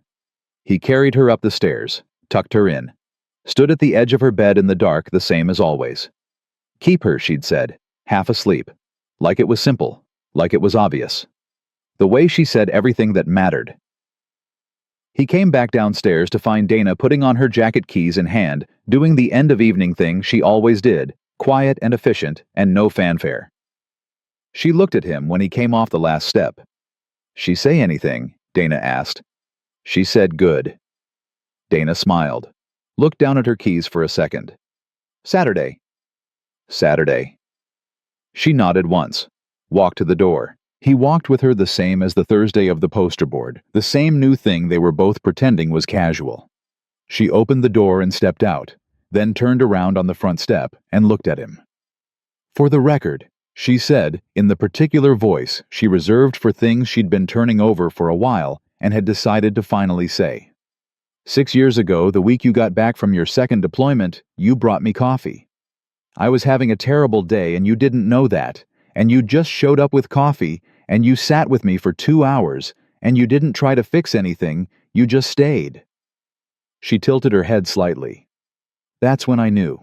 Just so you know. Marcus stood in his doorway. He'd remembered that day. He hadn't known she'd filed it away as something significant. He hadn't known she'd been carrying it all this time. 6 years ago, he said. 6 years ago. She held his gaze, steady. You're not late, Marcus. You're exactly on time. You just needed to get there. She turned and walked to her car. He stood in the doorway in the February air and watched her go, and the thing that had been sitting quietly in his chest since Sunday opened up a little more the way a room opens when you push the windows out. He went inside. He stood in the kitchen. He thought about 6 years of showing up in ways he hadn't understood were showing up. About 3 dots after sleep tight. About coffee on a bad day, and 2 hours of staying without trying to fix anything. About the way Lily said, keep her with the ease of someone stating a fact about the physical world. He picked up his phone. He opened Dana's contact. Not Lily's this time. He stared at it for a second. Typed. 6 years ago, I didn't know what I was doing. I know now. He stared at it. He sent it. 3 dots appeared on her end almost immediately. Then I know you do. Good night, Marcus. He set the phone face down on the counter and thought about Saturday. About something simple and real. Just the two of them. Nothing to manage and nothing to prove. About the road ahead. Seattle and lawyers and custody logistics and all the hard grinding practical machinery of a life being reorganized, and the fact that it was still a road that could be walked. He was not the same man who'd stood in this kitchen 3 weeks ago and accidentally sent a text to the wrong person and felt the world tilt sideways. He was the same man, but steadier, more honest, less alone. The only question now was what they were going to build from here, and for the first time in a long time, he was not afraid of the answer. He pulled out his phone again. Opened Lily's contact. I love you. Sleep tight, princess. Dream of castles and dragons. 3 dots after sleep tight. Right where they always were. Right where Dana had noticed them 6 years in before he'd known she was paying that kind of attention. He sent it. Then he turned off the kitchen light and went to get ready for what came next. Saturday came, the way good things tend to come quietly, without announcement slipping in between the ordinary machinery of the week, like it had always been scheduled there, and Marcus just hadn't noticed until it arrived. Mrs. Patterson showed up at 6:15 with her crossword puzzle book and her reading glasses, and the particular brand of cheerful authority she carried into every room, which Lily responded to, the way she responded to all competent people with immediate respect and a detailed briefing on the current state of affairs. The remote is on the couch, Lily told her very seriously. Not the cushion side, the armrest side. And the good snacks are on the second shelf, not the first shelf, because Daddy puts the healthy ones on the first shelf thinking, I don't know. I can hear you, Marcus said from the hallway. I know, Lily said serenely. I'm telling Mrs. Patterson the important things. Mrs. Patterson settled into the armchair with the ease of a woman who had been navigating this household long enough to find it comfortable. Go, she told Marcus over the top of her crossword book. We're fine. He looked at Lily. Lily was already cross-legged on the couch with the remote having located it on the armrest side exactly as described. She looked up at him with the expression that had replaced the worried about Daddy expression over the last few weeks. Lighter, more settled, like something in the background of her small life, had finally stopped making noise. Have fun, she said. And then, because she was almost 8, and she had inherited his timing, don't be late. He was not late. He picked Dana up at 6:40, and she came out of her apartment building in a blue dress he hadn't seen before, and he was standing by the truck, and he did not say anything profound when he saw her, because he was not that kind of man. He just looked at her the way you look at something that has always been in your life, but that you're seeing clearly for the first time, and he said, hey. And she said, hey, back in the voice that meant she knew exactly what that look meant, and was choosing not to make it complicated, which was one of about 40 things he loved about her. The restaurant was not fancy in the way that fancy usually announces itself. It was small and warm, and the kind of place where the tables were close together, and the lighting was low, and the menu was short, because everything on it was actually good. His buddy from base had recommended it 6 months ago, and Marcus had put it in his phone under Someday, and then not thought about it again until this week, when Someday had a date. They ordered. They talked. Not about Seattle, not about lawyers, not about schedules or logistics or any of the machinery. They talked the way they always talked about everything and nothing about a podcast. Dana had been listening to that made her angry in a way she found oddly enjoyable, about a situation on base that Marcus had been navigating for weeks, that had finally resolved itself in an outcome no one had predicted about the horse book series, which Lily had apparently decided was the foundation of her entire worldview, and which Marcus had now read enough of to have opinions about the secondary characters. "The aunt is underwritten," Dana said very firmly. "The aunt is barely in it." That's the problem. She clearly has a whole life, and the author just uses her as a plot device to get the protagonist to the ranch and then forgets about her. You've read 3 of these books. Lily made me. She pointed at him with her fork. And now I'm invested against my will. I need the aunt to get a proper arc. I'll pass that along to the author. Please do. He refilled her water glass. She was watching him when he looked up. Not the careful version of watching. The real one. What? He said. Nothing. She picked up her glass. I'm just thinking about something Lily said to me last week. What did she say? Dana set the glass down. She was almost smiling. She told me that she'd done research. Research. On the topic of, and I'm quoting, what makes a good family. She said she'd been thinking about it since her friend Sophie's birthday party, and she'd asked her teacher some questions, and she'd also talked to Mrs. Patterson, and she'd arrived at a conclusion. Marcus was already slightly afraid of where this was going. What conclusion? She said, and again direct quote, "A good family is just people who keep showing up for each other even when it's hard. That's it. That's the whole thing." Dana looked at him. She's 7 years old. Almost 8, Marcus said quietly. Almost 8. Dana shook her head. She said it so matter-of-factly, like she'd worked out a math problem, and the answer was obvious, and she wasn't sure why adults made it so complicated. She paused. I didn't have a response. I just said, yeah, bug. That's the whole thing. And she nodded like I'd confirmed something she already knew, and went back to her book. Marcus looked at the table for a moment. He thought about Lily at 7, almost 8, doing quiet research on the structure of a good life, arriving at a definition that cut through everything he'd spent years overcomplicating. He thought about what it meant that she'd arrived at that definition not from textbooks or lessons, but from watching the specific people in her specific life. She's going to be something, he said. She already is something, Dana said. Yeah. He looked at her. She is. They stayed at the restaurant until almost 9. They were not the couple that lingered awkwardly, filling silence with unnecessary conversation. They lingered the way people linger when they don't want the particular quality of a moment to end, which is a completely different thing. When they finally left and walked to the truck in the cool evening air, Dana took his hand without making it a moment. Just reached out and took it the way you take something that belongs to you, easy and certain. He held it. He drove her home, parked outside her building.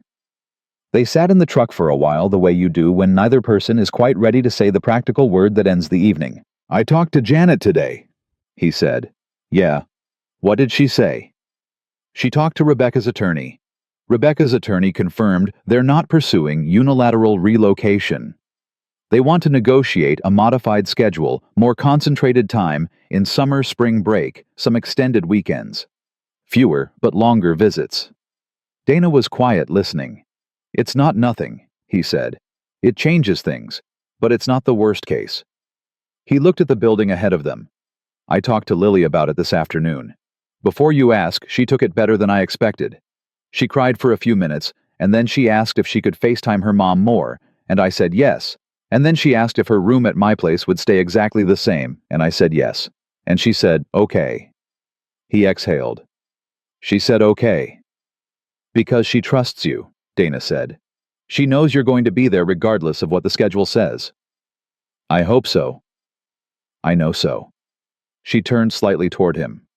Kids know. They absorb the truth of a situation even when the adults are trying to manage how it's presented. She knows her father is solid. That's not something you have to work to show her at this point. It's just something she knows. He nodded slowly. He thought about the first week the burned grilled cheese, the missed permission slip, the parent-teacher conference written on his hand. He thought about all the ways he'd been running at a deficit without admitting it, and how far the last month had moved things. Not fixed everything. Not solved the structural difficulty of being a single parent with a demanding job and a 7-year-old who deserved more certainty than life consistently offered. But moved things. In the right direction. At the right speed. "I want to tell you something," he said. "Okay." "I've been thinking about what you said. Last week in the kitchen. About 6 years ago, and the coffee and sitting with you for 2 hours. He looked at her. "I've been carrying it around all week, turning it over. And what I keep coming back to is I want to be that for you, too. Not just you being that for me, not just you carrying things. I want it to go both ways. I want to be the person you call when it's a 7 on the scale." She was watching him steadily. "So I'm asking," he said. "Not rhetorically. I'm actually asking, how are you right now? The real version." She was quiet for a moment, not stalling, considering. Dana always considered before she answered a real question. That was one of the things about her. "I'm good," she said. "I'm genuinely good. And I don't say that the way people say it when they mean something else. I got the administrator position." He stared at her. "When?" "They called Thursday. I was going to tell you tonight." She smiled just slightly. "I'm officially a person who works normal hours and will not come to your house in scrubs anymore. Well, less often in scrubs." Dana. He turned toward her properly. "That's congratulations. That's a real thing." "It's a big deal," she admitted. "It scares me a little." "Good things usually do." "That's very wise. Did you make that up?" "I think Lily made it up indirectly." She laughed. The full version. He had spent 6 years cataloging that laugh without knowing he was cataloging it, and he was certain he would never get tired of it. "I'm good," she said again, more quietly this time. "I'm better than I've been in a while." The floor was... I was burning through myself on that floor, Marcus.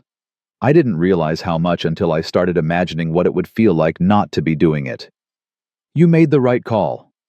"I think so." She looked at her hands for a second. "I'm scared about us too. Not in the way that makes me want to stop. In the way that means it matters." "I know." He reached over and put his hand over hers. "I'm scared too. Same reason." She turned her hand over and held his. "I keep thinking about what Lily said.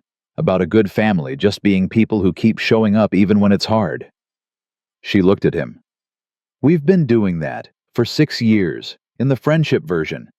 We already know how to do the showing up part. The rest is just figuring out the shape of it." "The shape of it?" he repeated. "The specific form, the official name for the thing." She tilted her head. "We don't have to name it tonight."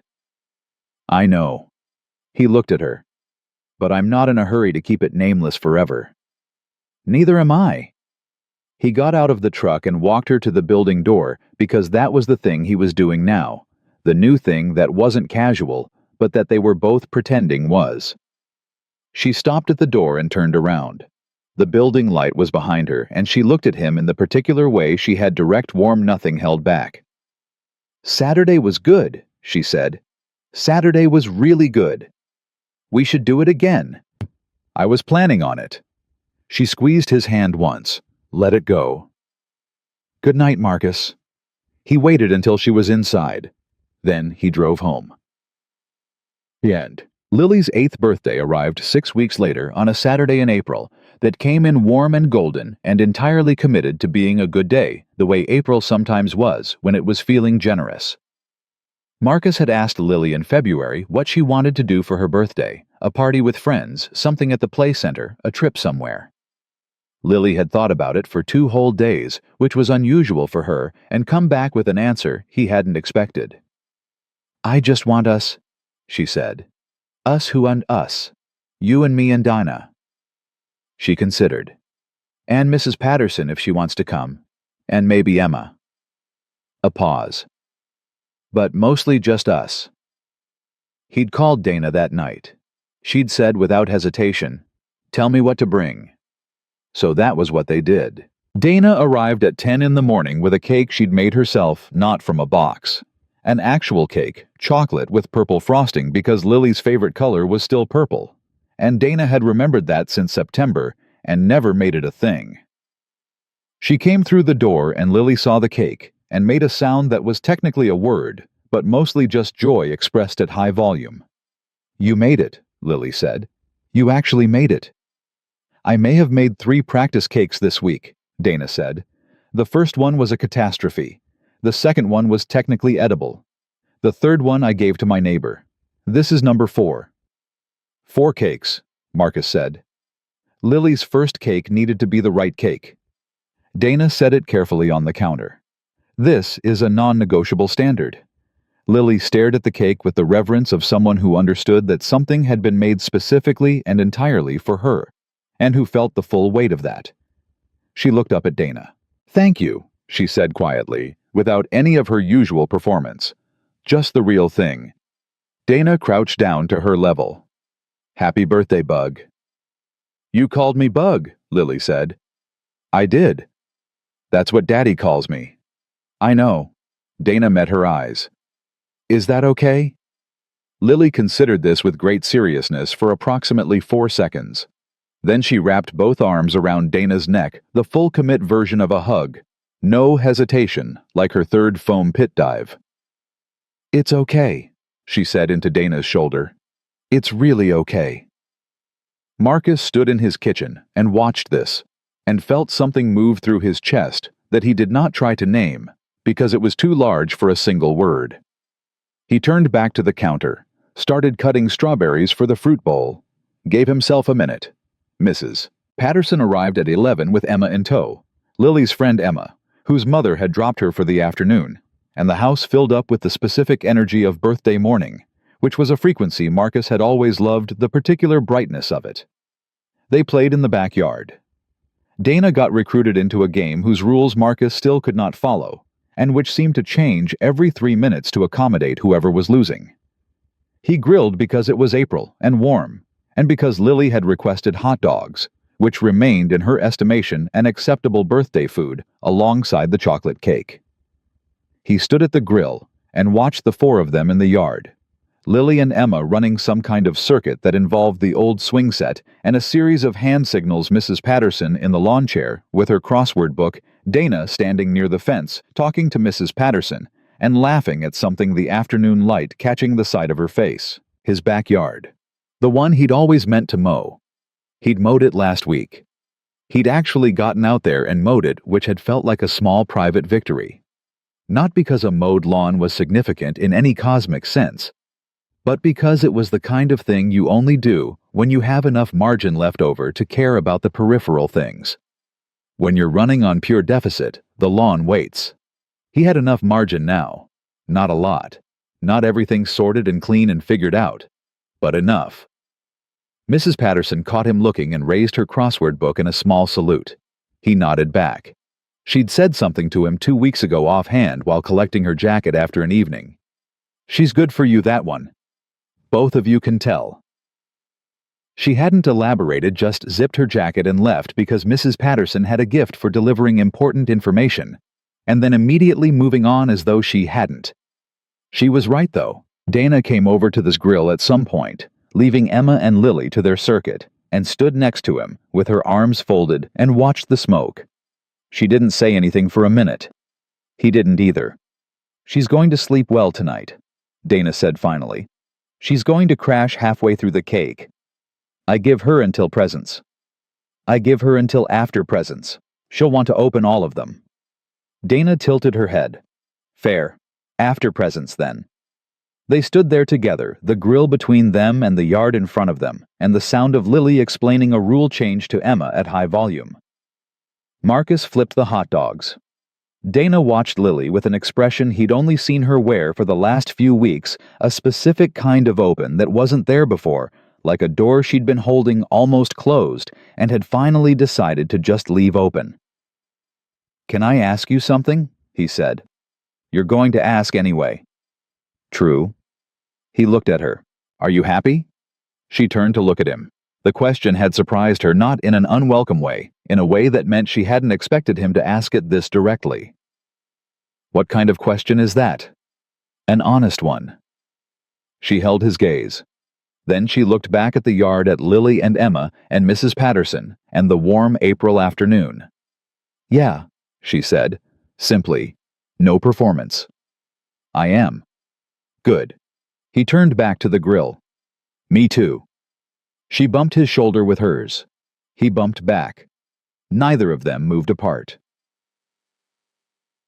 They did cake at 4 o'clock, because Lily had been monitoring the situation since 2, and the level of anticipation had reached a point where delay would have been genuinely irresponsible. Lily sat at the head of the table, Marcus's seat, which she'd claimed with the absolute authority of a birthday sovereign, and they sang to her slightly off-key, in the way of people who are doing it genuinely, rather than perfectly. And Lily sat there in the middle of it, with her chin in her hands, and her elbows on the table, in a posture Marcus had corrected approximately 1,000 times, and was not going to correct right now, and she looked around at all of them, with an expression he could only describe as full, complete, like a person who had everything they needed inside the specific circumference of this moment. She blew out 8 candles on one breath. Then she sat back and said with enormous satisfaction, "I got them all." "You did," Dana said. "I practiced." "When did you practice?" Marcus asked. "In the bathroom with the tap running so you couldn't hear," Lily said, and looked mildly triumphant. "I can hold my breath for 43 seconds. "That's—" He stopped. "We're going to talk about practicing things in secret." "After cake," Lily said firmly. "After cake?" He agreed. Dana cut the cake. It was by unanimous verdict, including Mrs. Patterson and Emma, who were not obligated to be complimentary, genuinely excellent.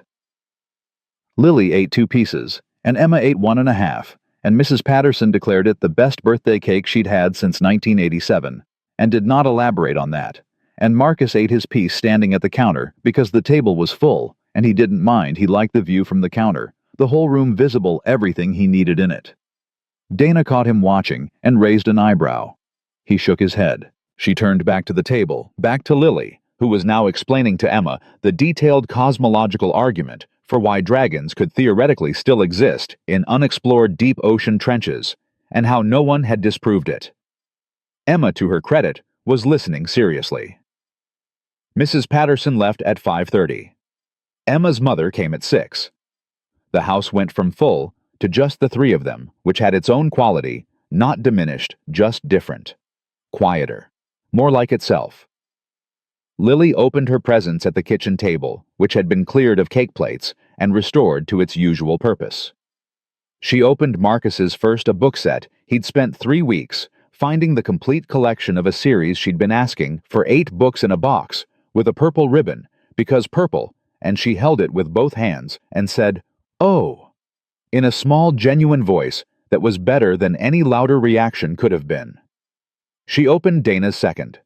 It was a small box. Inside was a compass, a real one, the old-fashioned kind, brass with a note in Dana's handwriting folded underneath. Lily picked up the note. She was not a fast reader yet.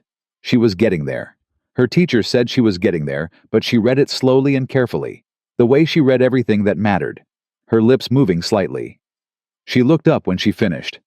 "So you always know which way is home." She read aloud from the note in case anyone had missed it. Dana nodded. "So you always know?" Lily looked at the compass. She held it flat on her palm the way Dana had shown her, and watched the needle settle slow and certain, pointing north. She watched it for a long moment. "Dana," she said. "Yeah, Bug." "Are you going to be here like—" She searched for the right word with the focused precision of a child who understands that the right word is important. "Like for real. Not just visiting." The kitchen was quiet. Dana leaned forward slightly toward Lily, her arms on the table, direct, honest, the way she was with everyone she actually loved. "I'm going to be here," she said, "not just visiting. Even when things are hard. Especially when things are hard. That's when I show up most." Lily held her gaze for a moment, checking it the way she checked everything, not skeptically, just thoroughly wanting to be sure the thing was actually what it presented itself as. Then she gave a small nod once, like a period at the end of a sentence. "Okay," she said. She looked back at the compass, watched the needle point north. Then she carefully folded Dana's note and put it back in the box, and put the compass on top of it, and closed the lid and held it with both hands like something she was keeping. Marcus looked at Dana across the table. She was already looking at him. Her eyes were slightly bright, not crying, just the outer edge of it, the place where things are felt before they're expressed. He knew that edge. He'd been living at it for weeks. He didn't say anything. She didn't either. They didn't need to. Lily fell asleep on the couch at 7:45, exactly as predicted, with the compass box on the cushion next to her, and the complete book collection stacked on the floor beside the couch, in order of how she planned to read them, which she had determined and announced before the first yawn hit. Marcus carried her upstairs. She was heavier than the last time, definitely heavier. Dana was going to say "I told you so," and he was going to let her. And she stirred just enough when he laid her down to turn on her side and exhale, and he tucked the blanket around her and stood at the edge of her bed in the dark. 8 years old. He thought about 7 years ago, the hospital. The weight of her in his arms for the first time, the specific terror and love of it, the way the world had reorganized itself around a 7-pound person without asking his permission. He thought about all the days between then and now, the ones he'd been present for, the ones he'd missed, the ones that would become the ones she remembered, and the ones that would disappear into the general blur of childhood. He thought about Rebecca, who was a good mother, and was moving to Seattle, and had given him Lily in the first place, and with whom he would be navigating logistics for the next decade, because that was the shape of the thing, and it was survivable. He thought about Janet Merrill, and documentation, and modified schedules, and all the practical architecture of a life being reorganized around what mattered most. He thought about Dana downstairs cleaning up without being asked, moving through his kitchen with the ease of someone who had finally fully decided that this was a place where she belonged. He pulled out his phone, not out of habit this time, with full attention. "My princess." He typed, "I love you. Sleep tight, princess. Dream of castles and dragons." 3 dots after sleep tight. Always. He sent it. Then he went back downstairs where Dana was folding a dish towel and looking at the compass box Lily had left on the counter for safekeeping, because she'd told Marcus very seriously, "My dresser isn't safe enough for important things." And Dana turned when she heard him on the stairs, and her expression was the real version, the whole thing, nothing held back. "She's out," he said. "She had a good day," Dana said. "The best one," he said, "in a long time." Dana set the dish towel down. She walked toward him, and he stayed where he was at the bottom of the stairs, and she stopped close, and he put both arms around her, the way you do when you're done being careful about it. And she held on, and they stood in the kitchen of that imperfect house on an April evening that smelled like chocolate cake and spring through the open window, and the compass on the counter pointed north the way it always would. This was what they'd built. Slowly, honestly, at exactly the right speed. A single father and his best friend, and a child who understood things before adults were ready to hear them. A house that had learned to feel like enough. A life that was still complicated and hard around the edges, and not finished being figured out, and that was also undeniably entirely the right one. They were not a perfect family. They were something better than that. They were the kind that kept showing up even when it was hard. Especially when it was hard. And that, as Lily Webb had correctly determined at 7 years and 50 weeks old, was the whole thing. That was always the whole thing.